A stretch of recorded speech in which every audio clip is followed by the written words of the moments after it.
My name is Macy Marchman. I'm sorry, on the program it says at the introduction that my name's Erica Meza.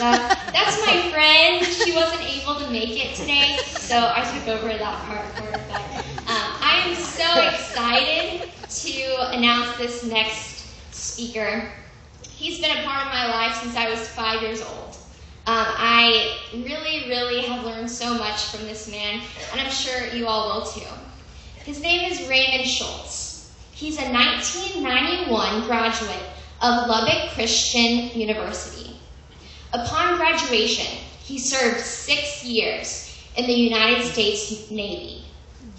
He's also a member of the Armed Forces, and he continued his work in youth and worship ministry, both in Chicago and at the Mission Viejo Church of Christ in California. He's also an experienced and innovative worship minister, serving the Alta Mesa Church of Christ in Fort Worth, Texas. It's just right down the road. He's been there for the past 17 years. He's also had the privilege of teaching at our school, at North Crowley High School.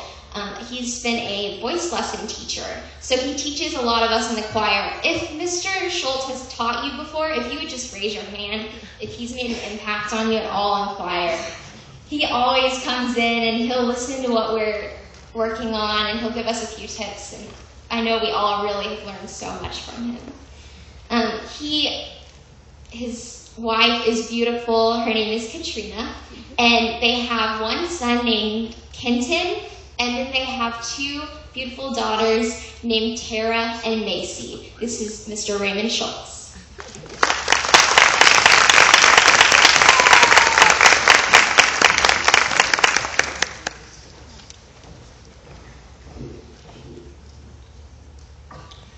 I figure the best way for you to remember some of the things I'm going to talk about is to first give you a demonstration of this.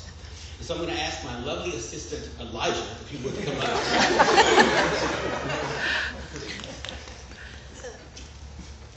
Elijah, if you would stand right about there. That's perfect. Can you guys hear me? Yeah. Really? That's nice. Okay. Okay, Elijah, your right hand or left handed? Good. Raise your right hand. Catch this ball. All right, let's try to get up the ball. Catch this ball. All right, get your hand.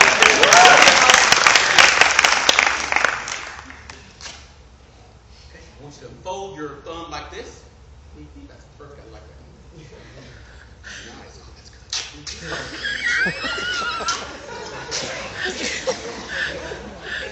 That's how you try it. Oh, good. Now with the same hand, Elijah, we're going to catch this ball. Ready? Give Elijah a hand.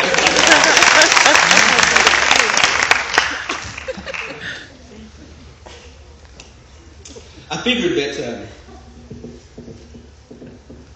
there are a couple of things that you guys are going to carry around with you for most of the rest of your lives. That's your head and your hands.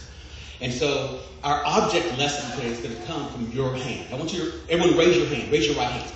Okay? I want you to examine your hand. Examine the palm of your hand. See the lines in your hands. See the back of your hands. See the small hairs and the blemishes. What is that? I'm not really sure what that is. Your hand is going to follow you the rest of your life. Your hand will always be with you. Many of you are brand new drivers. And if you're like me, when I was first learning how to drive or first on the highway, I just had one hand up, cock it back on the wheel, kind of let the seat down a little bit, okay, kick it in a little bit. But my hand was always in full view at all times. In that demonstration, Elijah tried to do something that all of us have the ability to do as long as we have our hand in full. But it was very difficult for Elijah to do anything, to catch the ball. It's very difficult to throw a ball, to hold a cup. without the use of our thumb. And this afternoon, I want you to realize something about God. God is the thumb of your life.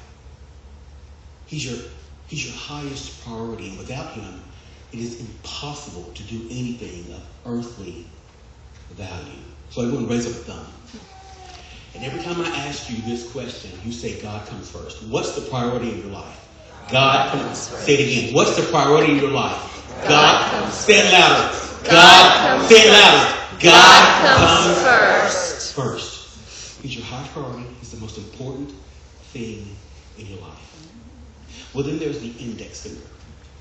In the book of Genesis, chapter 39, it's told the story of a young man who is said to be handsome and well-built, much like myself. His name was Joseph.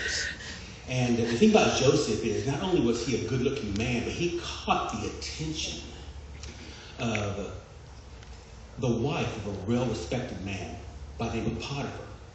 And ladies, she thought Joseph was Dr. Hunkenstein. She really developed feelings for him, though she was a married woman. And so she went after Joseph. She grabbed him by his coat. And Joseph, being a man of God, did the only responsible thing that he could do at that time. He shot out of there just as fast as he can. You are not the type of people, I believe, to go looking for trouble. But sometimes trouble comes looking for you. And when trouble comes, raise your next finger. When trouble comes looking for you, you use that point of the finger and run away. When trouble comes looking for you, what do? You run away. Say it louder. When trouble comes looking for you, you run away. What's the most important thing in your life? When trouble comes looking for you, you should run away. Well, what do we do with tall boy?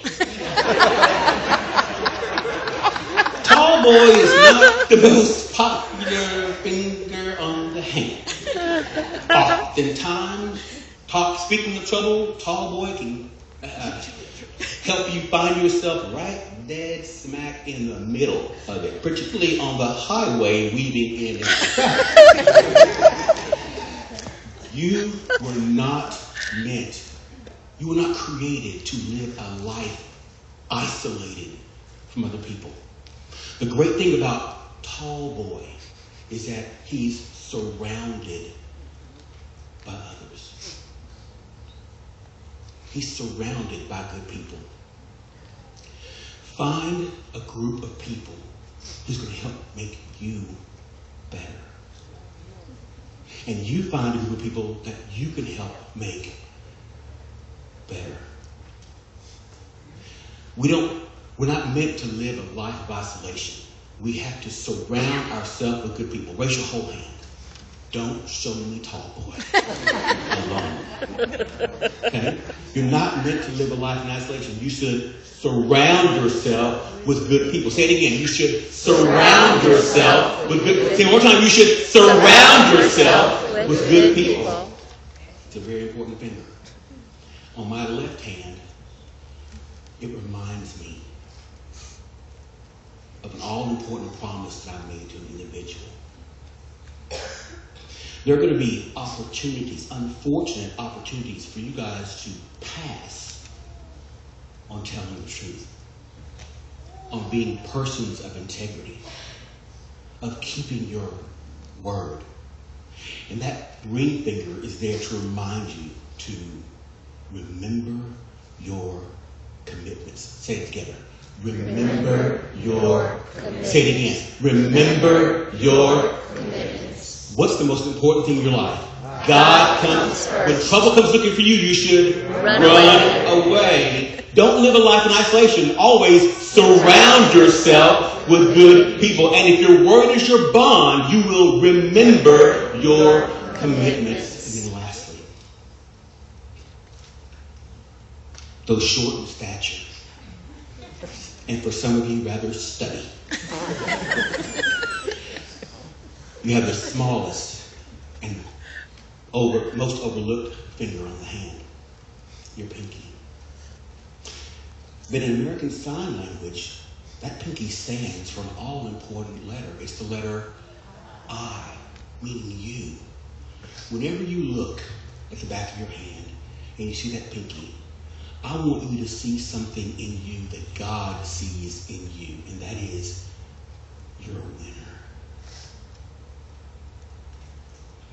If you make God your priority, God makes you his top priority as well. So raise a pinky and say, I'm a winner. I'm a winner. Say it louder. I'm a winner. I'm a winner. Say it louder. I'm a winner. I'm a winner. What's the most important thing in your life? God comes first. When trouble comes looking for you, you should run away. away. Don't live a life in isolation. Always surround yourself with good people. If your word is your bond, you will always remember your commitments. And last but not least, I am a winner.